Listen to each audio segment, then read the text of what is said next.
welcome to my very first YouTube video.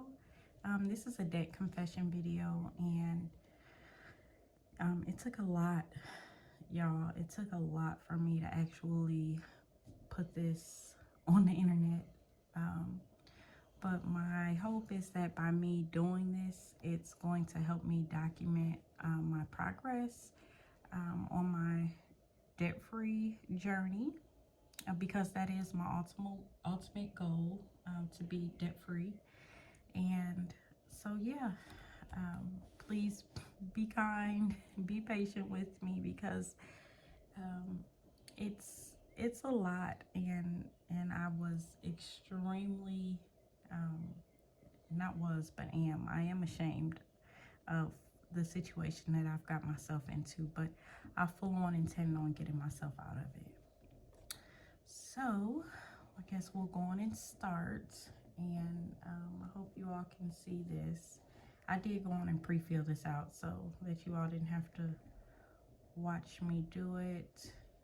This first debt is $1,475 with a monthly payment of $55, but look at that interest rate, 31.74%. So yeah, that's my number one priority, and I really want to get it done fast. The next one is $485 balance with a $25 minimum payment, but the interest rate is, it's button up, running almost neck and neck with this one, and that's why it's listed as my number two priority. This one, I had to replace my stove, and poor planning, not enough savings, putting myself further into debt. I did go on and charge this, and this is the only thing on here, and so I don't have any interest through July, but that's why it's number three, because I don't want to take an interest hit on that. And I read the small print, and I believe, I'm not sure, but I believe that if I go past this and I do start accruing interest, I accrue the interest for the entire time that I've had this. So the whole time that I wasn't paying interest, they tack that on as well, and I'm not doing that. That is just no. So that's why it's number three.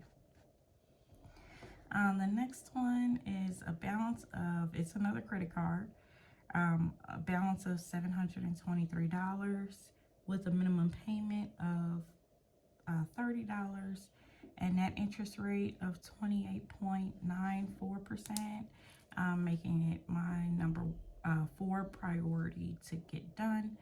And there's a lot of credit cards on here, y'all. This one, as well as a credit card, with a balance of $474, and like, these balances are all over the place, right? They were extremely high at the start of the year, and I caught myself paying off all of my credit cards, but I was doing it really without a true plan. And so what I would do is just like throw a few $100s at this one, throw a few $100s at that one, and while it did bring them down, it brought the balances down, it's still, for me, that plan just, it's not working. So this one, with a monthly payment of only $20, the interest rate, and I guess, I don't know, the interest rate, it was not that high. It's a variable, but I want to say it used to be like 13.99%. So yeah. And then this one here, it causes me the most shame. The reason why is because the rest of these, excluding the stove, but these other four credit cards have been zero balanced, and then the balance will creep back up, and then I'll put it back at a zero balance. But this one here, I've had for 5 years. And I can honestly say that in the 5 years of me having this card, the balance has only been zero 2 times. This balance right here, I have had, I don't know. I remember the last large charge that I put on here, and that was 2 years ago. Now I have paid, I've paid it down a lot, but the it's like, even though the interest rate, is not as high as this one, making that minimum payment, it'll take forever to get this paid off if I continue to only make the minimum payment. So this one I am most ashamed of, and I just can't wait. I can't wait to, get to a place where I can have this one taken care of. The next one is my auto loan, and this one is another one that I would throw chunks at, and like I would make the minimum payment, my monthly payment of $572, and then I would do like bi-weekly payment, do it, off bi-weekly payment of $300, or another whole monthly payment of the $572. So I brought this balance down a lot. But I'm going to, of course, hold off on that and put it further down my priority list at number 7, so that I can be more strategic in clearing these debts. The next one is the student loan, and I still have a remaining balance of $32,254 with a monthly payment of $340. And so the student loan, it's still paused through June. That's a 6. And after that, you don't have to start making payments again until August, but the interest will start after that June 30, 2023 date. So as of July 1st, 2023, this will start accruing interest again. And so, yeah, foolishly, I let the entire pause go by until January without making payments. So just now in January is when I started, and I could have gotten that down a lot, but yeah. And so I have a total of $64,958, and just, this type of consumer loan debt, and with a monthly payment of $1,414 on average, I'm paying 17% in interest, which is extremely high.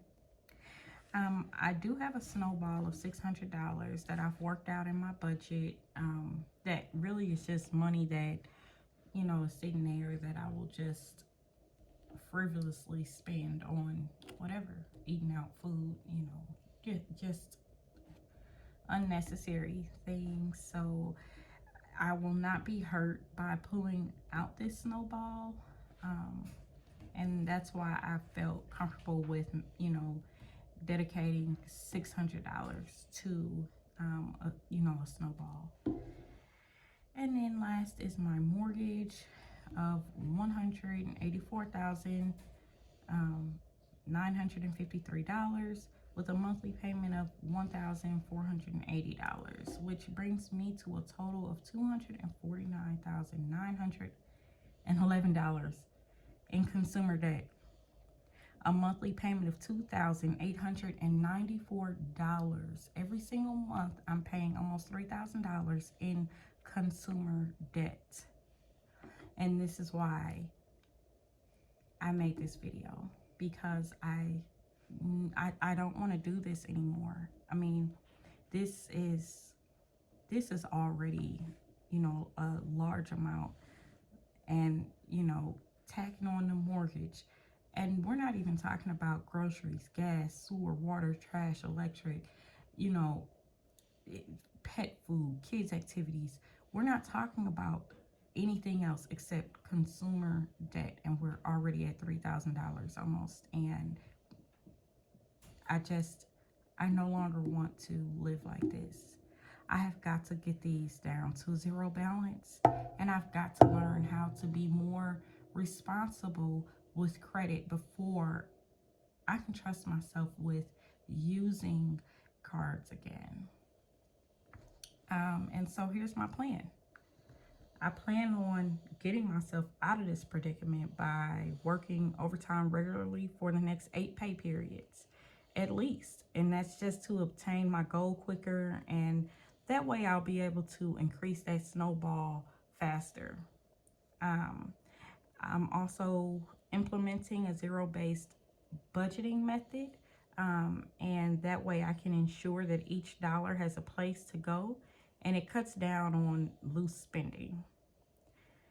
I'm going to start the cash envelope system, and I'm going to completely, I already have, but I'm going to just stop completely using my debit and credit cards. Just, they're done. If I can't pay for it in cash, and I'm going to tell you the reason why this is going to work so good for me, because I am a person of, I love convenience, okay? Anything that is more convenient for me, I'm going to do it. I'm lazy. There, I said it. And so if I have to continuously go to the bank, draw out cash, sit down, sort everything out, giving each dollar a place to go, trust and believe, look, the money will be saved, okay? Yeah, it's just gonna stop. Like, it'll stop me from doing the loose online spending, the impulse buying, the Amazon scrolling. What's the new one that everybody, Temu? It's just, the cash envelope system will allow me to put what I have in my face. So there will be no need to, oh, well, I don't have the cash, but I can charge it. Nope, we're done with that. I'm also going to limit takeout, and I have deleted my food delivery apps, you know, the Grubhubs and DoorDash. I was still living like we were in the pandemic, y'all. Okay? When I went over and did expense tracking for January and February, I spent more than my monthly debt payments in food alone. Now, granted, that was some groceries in there as well, but the majority of it, more than 60%, was takeout. My takeout bill it far surpasses my grocery bill. That's embarrassing. And if I just limited the amount of takeout, I could probably have this done in no time. And that's how bad.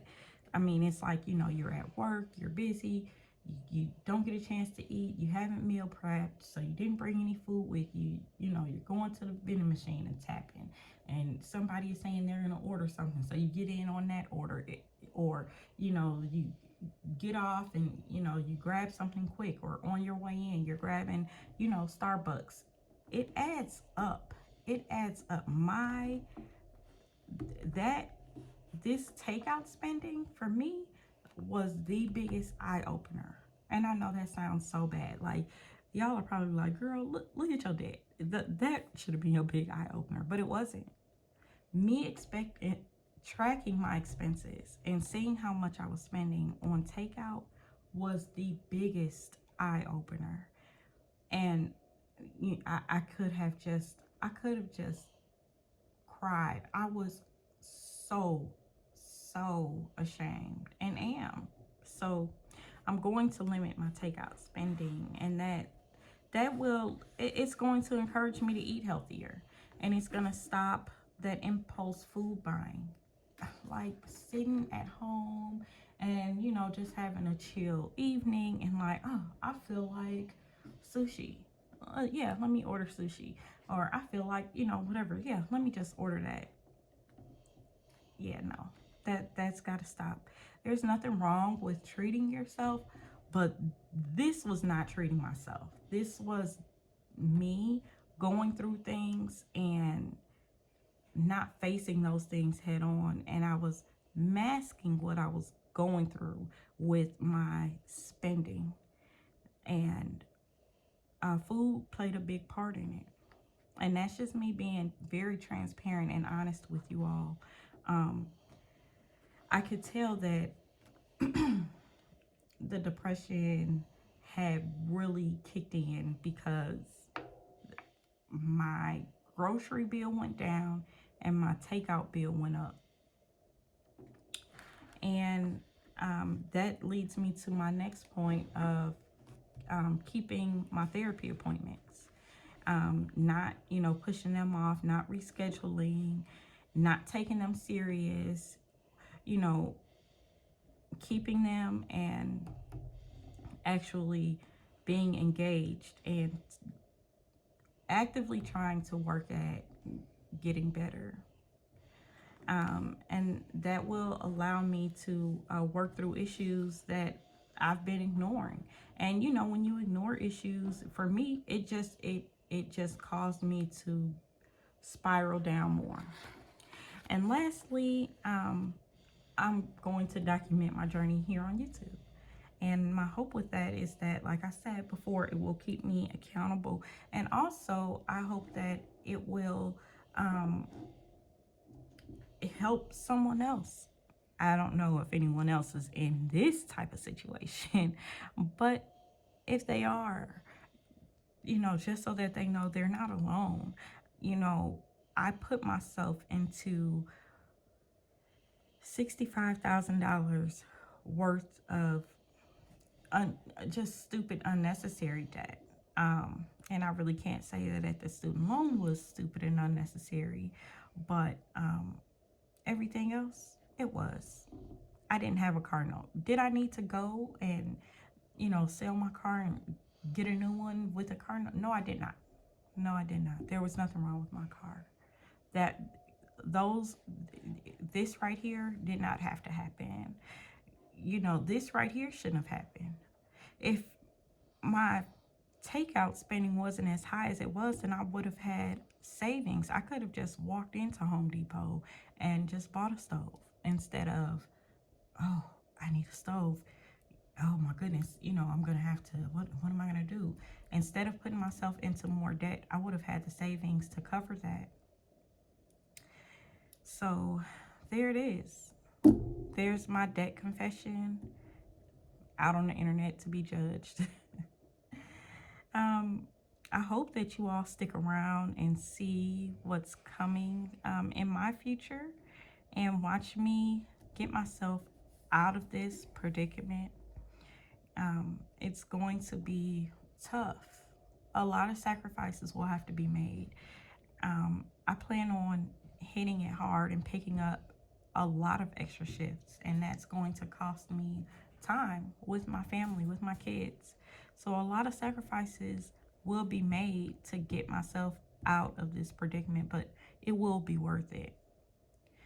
So yeah, if you all have any suggestions or any recommendations to help me along my journey, I appreciate it. You can just put it below in the comment box, and I will see you all for my very first cash stuffing here in a couple of weeks. Thank you. Bye.